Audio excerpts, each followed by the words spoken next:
Friends, ನಮಸ್ತೆ. ನಾನು ಶಿನಾಪ ಕುಂದ್ರಿಗೆ ಅಂತೇಳಿ ಮಾತೃಶ್ರೀ ಮಹಿಳಾ ಮತ್ತು ಮಕ್ಕಳ ಅಭಿವೃದ್ಧಿ ಸಂಸ್ಥೆಯ ಸಂಸ್ಥಾಪಕ ಅಧ್ಯಕ್ಷರು ಹಾಗೂ ಮಾಹಿತಿ ಹಕ್ಕು ಹೋರಾಟಗಾರ. ಇವತ್ತಿನ ದಿನ ನಾನು ಲೈವ್ ಬರಲು ಉದ್ದೇಶ ಇಷ್ಟೇ. ಒಂದು, ಮಾಹಿತಿ ಹಕ್ಕು ಹೋರಾಟಗಾರರು ಸಂಘಟಿತರಾಗಬೇಕು. ಎರಡನೇದಾಗಿ, ಮಾಹಿತಿ ಹಕ್ಕು ಅರ್ಜಿಯನ್ನು ಹೇಗೆ ಬರೆಯಬೇಕು ಅಂತೇಳಿ. ಇವಾಗ ಮೊದಲನೇದಾಗಿ, ಮಾಹಿತಿ ಹಕ್ಕು ಹೋರಾಟಗಾರರು ಏಕೆ ಸಂಘಟಿತರಾಗಬೇಕಂದರೆ ಆಡಳಿತದಲ್ಲಿ ಪಾರದರ್ಶಕತೆ ಮೂಡಿಸಲು ಶ್ರೀಸಾಮಾನ್ಯ ಜನರ ಕೈಗೆ ಸಿಕ್ಕಂತ ಕಾನೂನು ಅಸ್ತ್ರವೇ ಅದೇ ಮಾಹಿತಿ ಹಕ್ಕು. ಆ ಅಸ್ತ್ರ ಬಳಸುವ RTI ಕಾರ್ಯಕರ್ತರನ್ನು ಬೆದರಿಸಿ ಹಲ್ಲೆ ನಡೆಸಿ ಅಥವಾ ಕೊಲೆ ಮಾಡಿ ಹಗರಣಗಳನ್ನು ಮುಚ್ಚಿ ಹಾಕಲು ವಿಧ್ವಂಸಕ ಶಕ್ತಿಗಳು ಸಂಚು ರೂಪಿಸುತ್ತಿರುವ ಪ್ರಕರಣಗಳು ಹೆಚ್ಚುತ್ತಿರುವ ಆತಂಕಗಳು ಇವಾಗ ಮಾಹಿತಿ ಹಕ್ಕು ಹೋರಾಟಗಾರರಲ್ಲಿ ಮೂಡಿಸಿವೆ. ಆದ್ದರಿಂದ RTI ಕಾರ್ಯಕರ್ತರ ಮೇಲೆ ದಿನನಿತ್ಯದ ದೌರ್ಜನ್ಯ ಹೆಚ್ಚುತ್ತಿದ್ದು ರಾಜ್ಯದಲ್ಲಿ ಸಾವಿರಾರು ಮಂದಿ ಕಾಳಜಿ ಇರಿಸಿಕೊಂಡು RTI ಅಸ್ತ್ರ ಕೈಗೆತ್ತಿಕೊಂಡಿದ್ದಾರೆ, ಮಾಹಿತಿಯನ್ನು ಕೇಳುತ್ತಿದ್ದಾರೆ. ಆದರೆ ಇತ್ತೀಚಿನ ದಿನಗಳ ಘಟನೆಗಳಿಂದ ಸಾಕಷ್ಟು ಮಂದಿ RTIನಿಂದ ವಿಮುಕ್ತಗೊಳ್ಳುತ್ತಿದ್ದಾರೆ. ಏನು ನೋಡಪ್ಪ, ಇದನ್ನು ಕೇಳ್ಬಿಟ್ಟು ನಮ್ಮ ಮೇಲೆ ಹಲ್ಲೆ ಮಾಡ್ತಾ ಇದ್ದಾರೆ, ಕೇಸ್ ಮಾಡ್ತಾ ಇದ್ದಾರೆ, ಈ ರೀತಿಯ ದಾಖಲು ಮಾಡ್ತಾ ಇದ್ದಾರೆ ಅಂತೇಳಿ RTIನಿಂದ ವಿಮುಕ್ತಗೊಳ್ಳುತ್ತಿದ್ದಾರೆ. ಆದರೆ ಸರ್ಕಾರದಿಂದ ನಮಗೆ ರಕ್ಷಣೆ ಸಿಗುತ್ತದೆ ಎಂದು ಕಾಯುತ್ತಾ ಕೂರುವುದು ಬಹಳ ದೊಡ್ಡತನ. ಹೀಗಾಗಿ RTI ಕಾರ್ಯಕರ್ತರು ಈಗ ಸಂಘಟಿತರಾಗುವ ಅಗತ್ಯವಿದೆ. ಮತ್ತು ನಾವು RTI ಕಾರ್ಯಕರ್ತರೆಲ್ಲರೂ ಸೇರಿ ಏನು ಮಾಡಬೇಕಪ್ಪ ಅಂತಂದರೆ, ಭ್ರಷ್ಟಾಚಾರ ಮತ್ತು ಅಕ್ರಮ ವಿರುದ್ಧ ಮಾತ್ರವಲ್ಲ, ರಾಜಕಾರಣಿಗಳು, ಅಧಿಕಾರಿಗಳು ಹಣಕ್ಕಾಗಿ ಬ್ಲಾಕ್ಮೇಲ್ ಮಾಡುತ್ತಿರುವ ನಕಲಿ RTI ಕಾರ್ಯಕರ್ತರು, ಗೂಂಡಾಗಳು, ಗುತ್ತಿಗೆದಾರರು, ಭೂ ಕಬಳಿಕೆದಾರರ ವಿರುದ್ಧವೂ ನಾವು ಹೋರಾಟಕ್ಕೆ ಮುಂದಾಗಬೇಕು. ನಾವು ಈ ರೀತಿಯಾಗಿಂತ ಭ್ರಷ್ಟರ ಬಗ್ಗೆ ಮುಂದಾಗಬೇಕಾದರೆ ಅಂಥವರು ನಮ್ಮ ಮೇಲೆ ಹಲ್ಲೆಯನ್ನು ಮಾಡುವ ಸಂಭವ ಇರುತ್ತದೆ ಮತ್ತು ರಾಜಕೀಯ ಪ್ರಭಾವಶಾಲಿ ವ್ಯಕ್ತಿಗಳಿಂದ ದೂರನ್ನು ಕೂಡ ಮಾಡುವಂಥ ಮನಸ್ಥಿತಿಯನ್ನು ಹೊಂದಿರುತ್ತಾರೆ. ಆದ್ದರಿಂದ ನಾವೆಲ್ಲ ಮಾಹಿತಿ ಹಕ್ಕು ಹೋರಾಟಗಾರರು ಸಂಘಟಿತರಾಗಬೇಕು. ಇನ್ನು ನಾವು ಮಾಹಿತಿ ಹಕ್ಕು ಅಧಿನಿಯಮ 2005 ಅಡಿಯಲ್ಲಿ 6/1 ಹಾಗೂ 7/1 ಅಡಿಯಲ್ಲಿ ನಾವು ಮಾಹಿತಿಯನ್ನು ಹೇಗೆ ಕೇಳಬೇಕಪ್ಪ ಅಂತಂದರೆ, ನೀವು ಮಾಹಿತಿ ಹಕ್ಕು ಅರ್ಜಿಯನ್ನು ಹಾಕುವಾಗ ಪ್ರಶ್ನೆಯನ್ನು ರೂಪಿಸುವುದು ಅತಿ ಮುಖ್ಯವಾದ ಜವಾಬ್ದಾರಿ.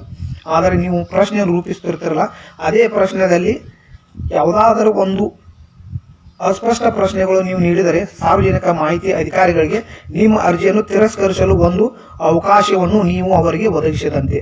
ಆದ್ದರಿಂದ ನೀವು ಮಾಹಿತಿಯನ್ನು ಬರೆಯಬೇಕಾದರೆ ಮೊದಲು ಪ್ರಶ್ನೆಯನ್ನು ಯಾವ ರೂಪದಲ್ಲಿ ನಿರೂಪಿಸಬೇಕು, ಯಾವ ರೂಪದಲ್ಲಿ ನಿಮಗೆ ಬೇಕಾದ ಮಾಹಿತಿಯನ್ನು ಕೇಳಬೇಕು ಅಂತೇಳಿ ನೀವು ಮೊದಲು ಅದನ್ನು ದೃಢ ನಿರ್ಧಾರದಲ್ಲಿ ನೀವು ಅದನ್ನು ಯಾವ ರೀತಿಯಾಗಿ ಮಾಹಿತಿ ಕೇಳಬೇಕಂತ ಮೊದಲು ನೀವು ಸ್ಪಷ್ಟವಾಗಿ ತಿಳಿದುಕೊಳ್ಳಬೇಕು.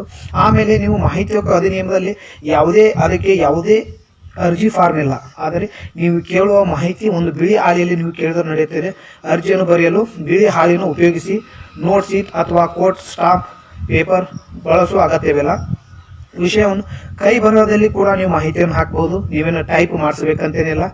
ಅದೇ ರೀತಿಯಾಗಿ ಮಾಹಿತಿಯನ್ನು ನೀವು ಹಾಕಿದ ಮೇಲೆ ಅರ್ಜಿಯು ಸ್ಪಷ್ಟವಾಗಿದೆಯೋ ಇಲ್ಲವೋ, ಅದನ್ನು ಸುಲಭವಾಗಿ ಓದಬಹುದು ಇಲ್ಲವೋ ಅಂತೇಳಿ ನೀವು ಮೊದಲು ಅದನ್ನು ತಿಳಿದುಕೊಳ್ಳಬೇಕು.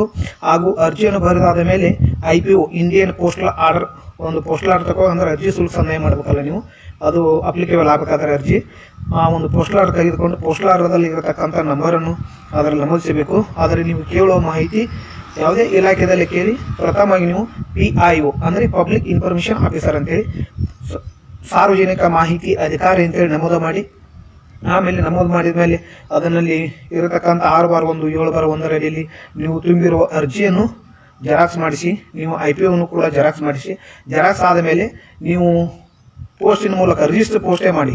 ಯಾವುದೇ ಕಾರ್ಯಾಲಯಕ್ಕೆ ಬಾಹ್ಯ ಕೊಡಲು ಹೋಗಕ್ಕೆ ಹೋಗಬೇಡಿ. ಅಂದ್ರೆ ಹೇಳಿದ್ವಲ್ಲ, ವಿಧ್ವಂಸಕ ಕೃತ್ಯಗಳು ನಿಮ್ಮ ಮೇಲೆ ಬೇರೆ ರೀತಿ ಹಲ್ಲೆ ಮಾಡುವ ವ್ಯವಸ್ಥೆಯಲ್ಲಿ ಇರುತ್ತಾರೆ.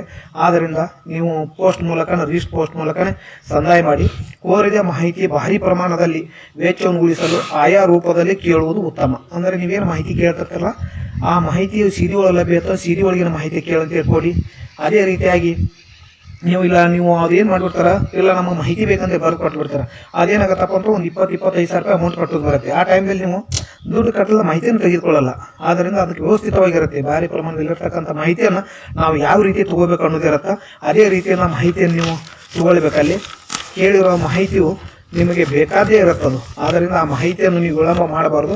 ಇನ್ನು ಅರ್ಜಿಯನ್ನು ಸಂಬೋಧಿಸುವುದು ಬೇಕು. ಯಾರಿಗೆ ನೀವು ಅರ್ಜಿ ಹಾಕಬೇಕು, ಯಾವ ರೀತಿ ಹಾಕಬೇಕು ಅಪ್ಪ ಅಂತಂದ್ರೆ ನೀವು ಪ್ರತಿಯೊಂದು ಇಲಾಖೆ ಕಳಿಸಿ ಅಲ್ಲಿರತಕ್ಕಂಥ ಸಾರ್ವಜನಿಕ ಮಾಹಿತಿ ಅಧಿಕಾರಿಗಳಂತ ಹಾಕಿ. ಅಂದರೆ ನೀವು ಅವರು ಮಾಹಿತಿ ಕೊಡದೇ ಇದ್ದಲ್ಲಿ ನೀವು ಅಲ್ಲಿ ಸಂಬಂಧಪಟ್ಟ ಅಧಿಕಾರಿಗಳಿಗೆ ಪ್ರಥಮ ಮೇಲ್ಮನವಿಯನ್ನು ಸಲ್ಲಿಸಬೇಕು. ನಾನು ಇದೇ ರೀತಿಯಾಗಿ ಮುಂದೆ ನೀವು ಯಾವ ರೀತಿಯಾಗಿ ಪ್ರಥಮ ಮೇಲ್ಮನವಿ ಅರ್ಜಿ ಅಂದರೆ ಪ್ರಥಮ